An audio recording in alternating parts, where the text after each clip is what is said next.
Hi friends, நான் உங்கள் Zubaida Jacks கிச்சன்ல இருந்து. இது உங்களுக்கான சேனல் நமது மொழியில். ஃப்ரெண்ட்ஸ், இன்றைக்கி நம்ம பார்க்க போகிறது இட்லி, தோசை, பூரி இந்த மாதிரி எல்லா விதமான டிஃபனுக்கும் அட்டகாசமான ஒரு சைட் டிஷ் தான் பாசிப்பருப்பு சாம்பார். இந்த பாசிப்பருப்பு சாம்பார் ரொம்பவே டேஸ்ட்டாகவும் இருக்கும், ரொம்ப ஈஸியாகவும் செஞ்சிடலாம். இந்த இட்லி எல்லாமே நான் மிக்சிலேயே அரைச்சி செஞ்சுருக்கேன். அதுக்கான வீடியோ லிங்க் இந்த வீடியோட கடைசியில் கொடுக்குறேன், டிஸ்கிரிப்ஷன் பாக்ஸ்லையும் கொடுக்குறேன், கமெண்ட் பாக்ஸ்லையும் கொடுக்குறேன். இப்போ ஃபஸ்ட்டு பாசிப்பருப்பை ஒரு 10 நிமிஷத்துக்கு ஊற வச்சு கழுவி எடுத்திருக்கேன்.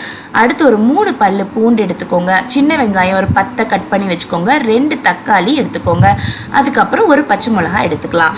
இப்போ ஃபஸ்ட்டு குக்கரில் இது நம்ம ஃபஸ்ட்டு வேக போட்டுடலாம். பாசிப்பருப்பை நல்லா கழுவிட்டு அதுக்கப்புறம் குக்கரில் சேர்த்துடலாம். பாசிப்பருப்பு ரொம்ப நேரம் ஊற தேவைப்படாது, ஒரு 10 நிமிஷம் ஊற வச்சா போதும். கழுவின பாசிப்பருப்பை சேர்த்ததுக்கப்புறம் சின்ன வெங்காயம் சேர்த்துக்கோங்க, சின்ன வெங்காயம் இல்லாதவங்க பெரிய வெங்காயமும் சேர்த்துக்கலாம். அப்புறம் பூண்டு, தக்காளி சும்மா ரஃப்பாக சாப் பண்ணி அதையும் சேர்த்துக்கோங்க. அடுத்து இதில் நம்ம எடுத்து வச்சுருக்க பச்சை மிளகாவை 2ஆக கிள்ளி போட்டுடலாம். 1 ஸ்பூன் அளவுக்கு மிளகாய்த்தூள், 1/2 ஸ்பூன் மஞ்சள் தூள். நான் மெஷரிங் ஸ்பூனில் போடுறேன், அதனால் 1 ஸ்பூன் 1/2 ஸ்பூன். இப்போ அடுத்து ஒரு 1/4 ஸ்பூனுக்கும் கம்மியாக பெருங்காயத்தூள் சேர்த்துட்டு இதில் நம்ம தேவையான அளவு தண்ணி ஊற்றிடலாம். தண்ணி ஊற்றிட்டு இதை நம்ம நல்லா மிக்ஸ் பண்ணி விட்டுடலாம். சப்போஸ் உங்களுக்கு தண்ணி கம்மியாக இருக்க மாதிரி இருக்குது அப்படின்னா இன்னும் கொஞ்சம் தண்ணி சேர்த்துக்கலாம். எனக்கு கம்மியாக இருக்க மாதிரி இருந்தது, நான் இன்னும் கொஞ்சம் தண்ணி சேர்த்துக்கிட்டேன். எவ்வளோ நம்மளுக்கு அந்த சாம்பார் கன்சிஸ்டன்சி வேணுமோ அந்த அளவுக்கு நம்ம தண்ணி ஊற்றிக்கலாம். இப்போ அடுத்து இதை மூடி போட்டு ஒரு விசில் வந்ததுக்கப்புறம், இந்த குக்கருக்கு இந்த மாதிரி தான் செய்யணும். ஒரு விசில் வந்ததுக்கப்புறம் 5 நிமிஷம் ஸ்லோவில் வச்சு ஆஃப் பண்ணோன்னா நல்லா பருப்பு வெந்துடும். இப்போ நம்ம இதை ஓப்பன் பண்ணி பார்த்துடலாம். எல்லாமே நல்லா வெந்துருச்சு.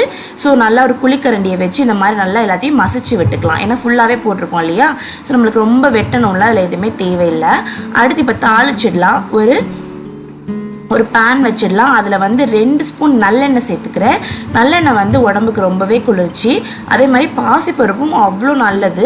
அதுக்கப்புறம் இதில் கடுகு, உளுத்தம்பருப்பு போட்டுட்டு அதுக்கப்புறம் கொஞ்சமாக ஒரு 1/4 ஸ்பூன் அளவுக்கு வெந்தயம், அப்புறம் சோம்பு ஒரு 1/2 ஸ்பூன் அளவுக்கு சோம்பு, அதுக்கப்புறம் 1 ஸ்பூன் அளவுக்கு சீரகம். இதில் சோம்போட ஸ்மெல் ரொம்பவே நல்லாயிருக்கும். அடுத்து கொஞ்சமாக கருவேப்பிலை, அப்புறம் நம்ம ஏற்கனவே வேக வச்சுருக்க பருப்பு, இது எல்லாத்தையுமே இதில் சேர்த்துடலாம். சேர்த்துட்டு நல்லா இதை நம்ம கலந்து விட்டுக்கலாம். இப்போ இதை நல்லா கலந்து விட்டாச்சு. திக்னஸ் நம்மளுக்கு தகுந்த மாதிரி சேர்த்துக்கலாம். இப்போ நான் ஒரு சின்ன எலுமிச்சம்பழம் அளவுக்கு புளியை கரைச்சி வச்சுருக்கேன்.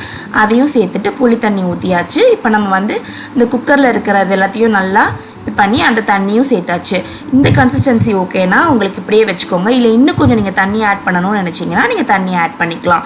அதுக்கப்புறம் இப்போ இதில் சுவைக்கு ஏற்ப உப்பு சேர்த்துட்டு இதுக்கு மேலே கொத்தமல்லி தழை போட்டு அப்படியே நல்லா சுட சுட சாஃப்டான பஞ்சு மாதிரி இட்லியோட இல்லை முறுன்னு அப்படியே ஒரு கீ ரோஸ் தோசையோட இந்த பாசிப்பருப்பு சாம்பாரை சர்வ் பண்ணிங்கன்னா உங்களோட பிரேக்ஃபாஸ்ட் 2 இட்லி என்னங்க 5 இட்லி கூட சாப்பிடுவீங்க.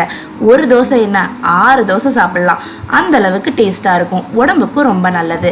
ஸோ இந்த ரெசிபியை கண்டிப்பாக ட்ரை பண்ணி பாருங்கள். ட்ரை பண்ணிவிட்டு நம்ம ஜாக்ஸ் கிச்சனை நீங்கள் இது வரைக்கும் சப்ஸ்கிரைப் பண்ணலன்னா, ஃபஸ்ட் டைம் விசிட் பண்ணுறீங்கன்னா மறக்காமல் சப்ஸ்கிரைப் பண்ணிவிடுங்க. மறக்காமல் இந்த வீடியோவுக்கு ஒரு லைக் கொடுத்துருங்க. உங்களுடைய கருத்துக்கள் எல்லாத்தையுமே கமெண்ட் செக்ஷனில் சொல்லுங்கள். உங்களை இன்னொரு வீடியோவில் சந்திக்கிறேன். அது வரைக்கும் பை பாய்.